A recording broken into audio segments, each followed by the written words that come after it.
Biz 10 tane gönüllü arkadaş bir araya geldik. Böyle bir fikir gelişti. Böyle bir yer açtık. Milletimize hayırlı uğurlu olmasını diliyorum. Fidan Boykot AVM öncelikle ana felsefesi %100 yerli, %100 milli ürünlerin pazara sunulduğu, tüketiciyle buluşturulduğu bir yer. Boykotun önemi şu şekil, biliyorsunuz Siyonistlerin yani İsrail'in Gazze'de, Filistin'de başlatmış olduğu bu zulüm karşısında biz de vatandaş olarak bir duruş sergiledik. Daha önce çeşitli alışveriş merkezlerinde yapmış olduğumuz alışverişlerde bu konuda boykotla ilgili hassasiyetimizi göstermek için ürünleri tek tek incelemek zorunda kalıyorduk. Acaba hangi ürün boykotlu? Acaba hangi ürün boykotsuz? Bunu alırsam olur mu, bunu almazsam olur mu gibi sıkıntılar yaşadık. Biz de hizmet olarak vatandaşımızın bu sıkıntısını giderecek bir proje geliştirdik.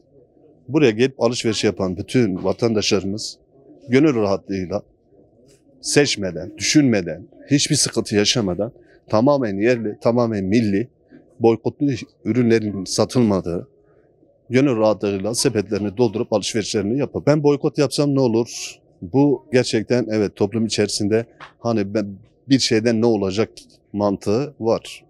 Ama öyle düşünmemek lazım. Boykot çok önemli bir olay. Çünkü boykot sizin pazarınızda sunulan ürünlerin devlet ekonomilerine çok büyük katkıları var. Biz bu pazarı millileştirirsek kendi ülkemizin ekonomisine, küçük işletmelere, yerli üreticiyi destekleriz. Ama buna özen göstermezsek piyasanın %70-80'ini elinde bulunduran Siyonist yabancı markalı ürünlere destek olmuş oluruz.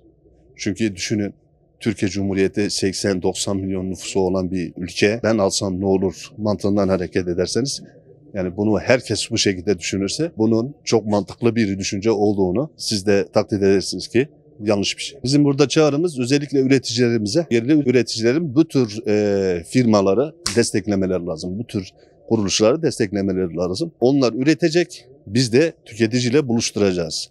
Böylelikle hem milli gelir atacak, hem istihdam olacak, hem ülke ekonomisine hep beraber büyük katkı sağlayacağız. Küçük işletmelerde malını pazarlayacak yeni alanlara sahip olacak. Ve böylelikle hep beraber büyüyeceğiz inşallah. Şu anda bu konu çok yeni ama çok güzel tepkiler alıyoruz. Halkımız bu konuda hassas. İnşallah yani umudumuz, isteğimiz o yönde.